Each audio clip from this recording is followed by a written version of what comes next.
My channel. हम लोग class 8 science की सीरीज़ पढ़ रहे हैं। हम लोग 5th चैप्टर तक कंप्लीट कर चुके हैं। आज की वीडियो में हम लोग चैप्टर 6 देखेंगे।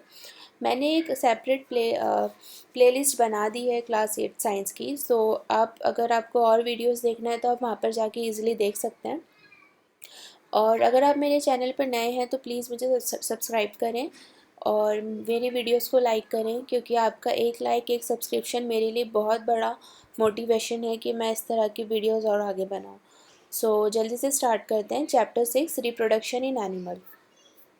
तो रिप्रोडक्शन जो है एक बहुत ही असेंशियल पार्ट होता है एक ह्यूमन लाइफ का, एक एनिमल लाइफ का, एक प्लांट लाइफ का।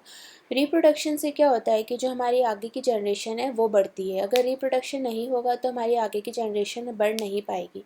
सो हमारी अर्थ का ये एक इम्पॉर्टेंट फैक्टर है ये चीज़ कि हमारी जो बॉडी है उससे हम और चीज़ रिप्रोड्यूस करें।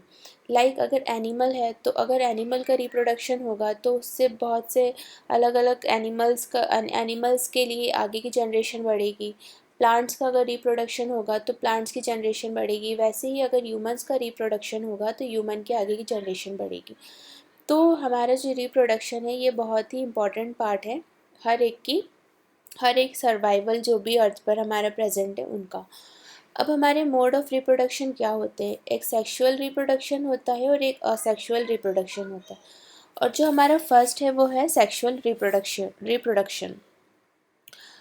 प्लांट्स हमारा जो होता है वो प्रोड्यूस करता है सेक्सुअली प्रोड्यूस करता है, जिसका male and female reproductive part होते हैं। वैसे ही हमारे एनिमल्स के अंदर भी एक मेल और एक फीमेल रिप्रोडक्टिव पार्ट्स होते हैं और ऑर्गन्स भी कहते हैं हम उनको। हमारा जो रिप्रोडक्टिव पार्ट रहता है एनिमल के अंदर वो क्या प्रोड्यूस करता है? गैमिट प्रोड्यूस करता है, और वो गैमिट क्या करता है? फ्यूज़ होकर एक जाइगोट फॉर्म करता है। हमारी एनिमल की जब रिप्रोडक्शन जब एनिमल का होता है तो वो एक गैमिट प्रोड्यूस करता है। वो गैमिट फ्यूज़ होकर क्या फॉर्म करता है? जाइगोट। ये गैमिट हमारा क्या फॉर्म कर रहा है? फ्यूज़ होकर जाइगोट। जाइगोट जब हमारा जो जाइगोट होता है वो एक न्यू इंडिविजुअल हमारा बनाता है। इस तरह का जो रिप्रोडक्शन है ये कहाँ से होता है? मेल और फीमेल बॉडी का जब कांटेक्ट में जब मेल एंड फीमेल बॉडी आते हैं एनिमल के, तो जब हमारा गैमेट जो हमारा रिलीज़ होता है एक ऑर्गन से, तो उस तरह के हम रिप्रोडक्शन को क्या कहते हैं? सेक्सुअल रिप्रोडक्शन कहते हैं। Reproduction parts in human and study process of reproduction. वैसे ही जब मेल रिप्रोडक्टिव ऑर्गन्स हमारे क्या होते हैं?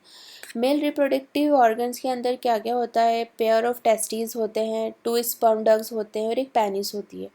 तो जो हमारा टेस्टिस रहते हैं, जो मेल जो हमारे टेस्टिस रहते हैं, जो मेल ऑर्गन्स जो रहते हैं वो उसका गैमिट को हम लोग क्या बोलते हैं? स्पर्म बोलते हैं।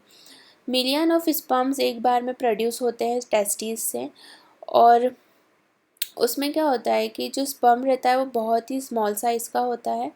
सबका एक हेड होता है, एक मिडिल पीस होता है और एक टेल होती है, और ये लोग सब एक सिंगल सेल ही रहते हैं। आप इस डायग्राम में देख सकते हैं। ये हेड है इसका, ये मिडिल पीस है और ये टेल है।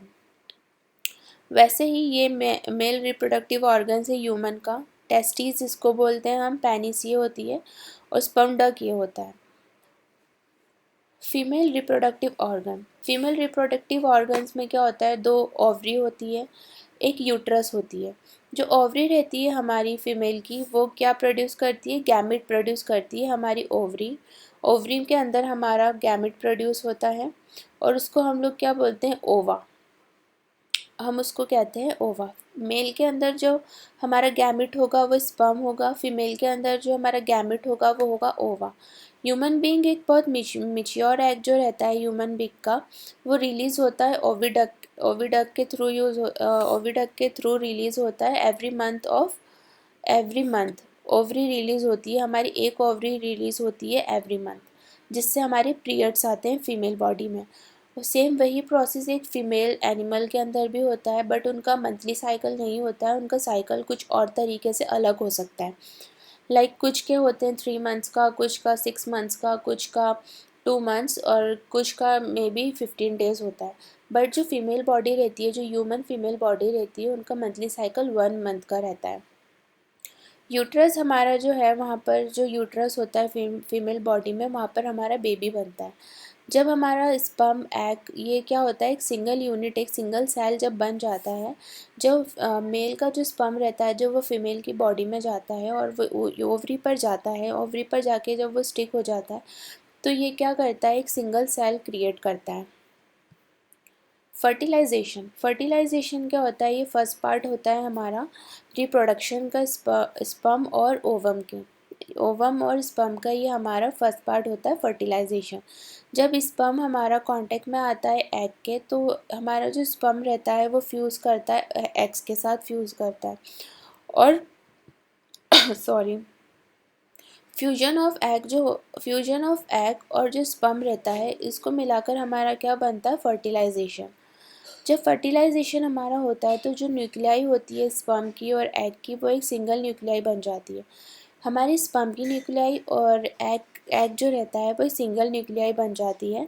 और जो फॉर्मेशन होता है इसका एग का, जो फॉर्मेशन होता है फर्टिलाइजेशन का, हम इसको क्या बोलते हैं, फर्टिलाइज एग और जाइगोट, इसको हम जाइगोट बोलते हैं।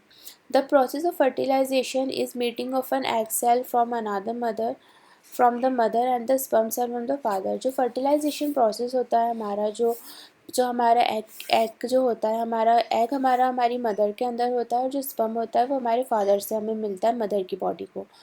तो हर एक फिर उससे क्या होता है, एक अलग इंडिविजुअल क्रिएट होता है। लाइक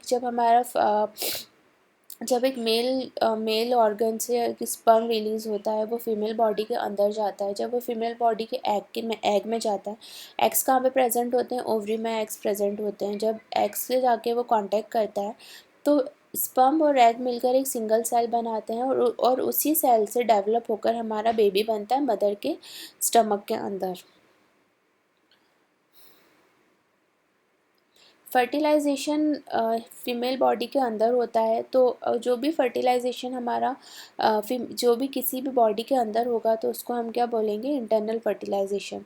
इंटरनल फर्टिलाइजेशन एनिमल्स के अंदर होता है, काऊ के अंदर, एनिमल्स के अंदर होता है, काऊ में, डॉग और हैंड्स, और ह्यूमंस के अंदर होता है इंटरनल फर्टिलाइजेशन।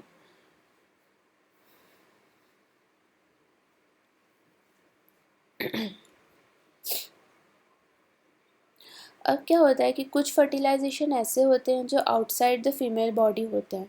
लाइक जब हमारा स्प्रिंग एंड रेनी सीजन होता है, तो जो फ्रॉग और टोड्स रहते हैं, ये लोग पॉन्ड और स्लोली स्ट्रीम एरियाज़ में चले जाते हैं। जब वहाँ पर मेल और फीमेल जब एक टुगेदर एक जगह पर, जब मेल फ्रॉग और फीमेल फ्रॉग जब एक जगह पर दोनों जब एक जगह पर आते हैं, तो फीमेल 100 एग्स अपने ले करती है। वहीं हमारा जो हैंड्स एग रहते हैं, फ्रॉग एग रहते हैं, ये कवर्ड नहीं रहते हैं शेल से, और बहुत ही डेलिकेट रहते हैं। एक लेयर टाइप जेली बन जाती है एग्स की। इसमें आप देख सकते हैं एग ऑफ फ्रॉग्स कैसा है, यहाँ पर एक जेली टाइप फॉर्म वो क्रिएट करता है। और फिर क्या होता है कि जो हमारा मेल स्पर्म है, वो फिर अपने स्पर्म वहाँ पर लीड करता है। तो जो स्पर्म्स रहते हैं उसके, वो स्लोली स्लोली जाकर जितने भी एग्स रहते हैं उस पर प्लेस्ड हो जाते हैं, और इस प्लेस्ड होने की वजह से फर्टिलाइजेशन होता है। इस फर्टिलाइजेशन हमारा फीमेल फ्रॉग और मेल फ्रॉग के गैमेट से होता है, और इसको हम लोग क्या बोलते हैं, एक्सटर्नल फर्टिलाइजेशन। ये हमारे बहुत सारे एनिमल्स जो हमारे पानी के अंदर रहते हैं, लाइक फ़िश, स्टारफिश, इन सब में इस तरह का ही फर्टिलाइजेशन होता है। आप ऐसे समझ सकते हो बहुत सिंपल लैंग्वेज में। जो हमारी फ़ीमेल फ्रॉग रहती है, जब रेनी सीज़न होता है हमारा, तो उस टाइम पर ही बहुत ज़्यादा फ्रॉग का प्रोडक्शन होता है।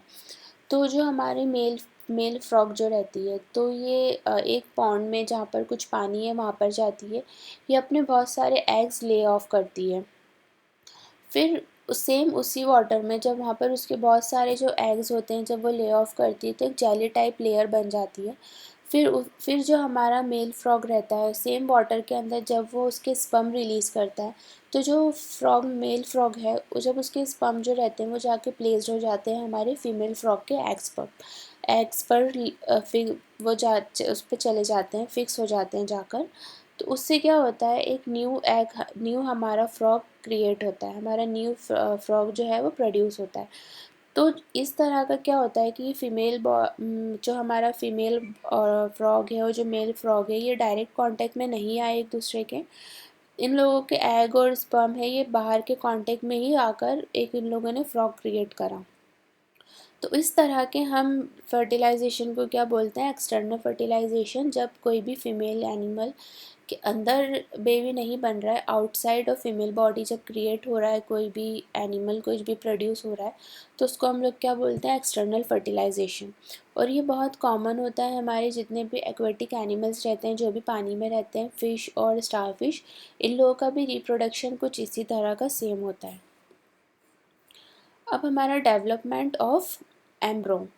Fertilisation result in formation of zygote which begin to develop into embryo.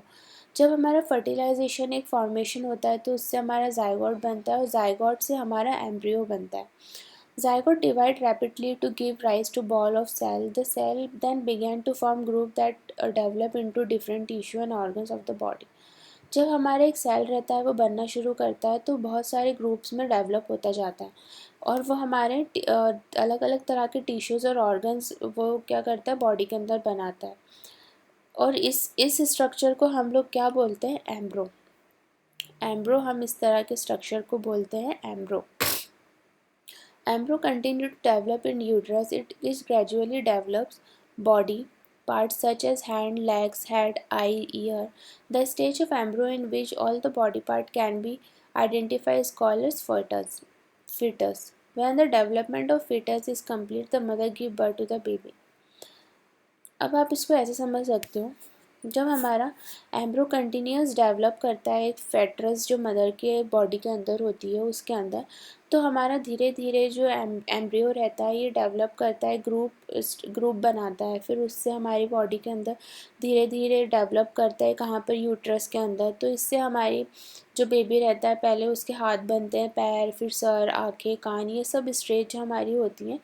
तो ये सब बनती जाती हैं, धीरे धीरे बनती जाती हैं और जब वो कंप्लीट हो जाती हैं सब पूरी, तो उस चीज़ को हम लोग क्या बोलते हैं, फेटस। और जब हमारा फेटस पूरी तरह से कंप्लीट हो जाता है तो मदर उस बेबी को बर्थ देती है।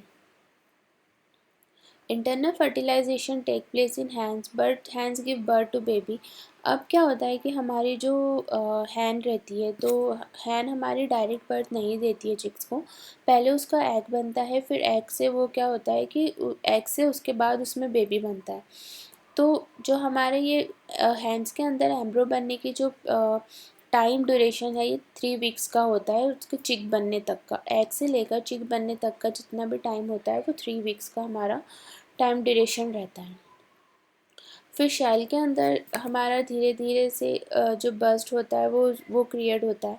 वैसे ही एनिमल जो होते हैं ये भी कुछ अंडरगो हमारे किसमें करते हैं, external fertilisation, development of embryo take place outside the female body. Embryos continue to grow within their egg covering. After the embryo develop, the egg hatch. You must have seen numerous tadpoles swimming in pond and stream. तो वही जो मैंने आपको बताया कि hence जो होती है, हमारी जो मुर्गी होती है, पहले उसका एक एग होता है, फिर एग होने के बाद फिर जब उसका एग चिक में कन्वर्ट होता है, तो कन्वर्ट होने की जो प्रोसेस है हमारी, उसके अंदर हमें 3 वीक्स लगते हैं। तो जब हमारी 3 वीक्स होते हैं, जब वो कंप्लीट हो जाता है, उसके अंदर चिक बन जाता है, तो जो हमारा आउटसाइड जो शेल रहता है एग का, वो क्रैक हो जाता है और जो चिक है हमारा वो बाहर आ जाता है। तो आज के लिए इतना ही, ये वीडियो का पार्ट 1 होगा। अगर मैं आज सब इसी वीडियो में बता दूँगी तो वीडियो काफ़ी लेंथी हो जाएगी, और अगर अभी तक आपने मुझे सब्सक्राइब नहीं करा है तो प्लीज़ मुझे सब्सक्राइब कर दें।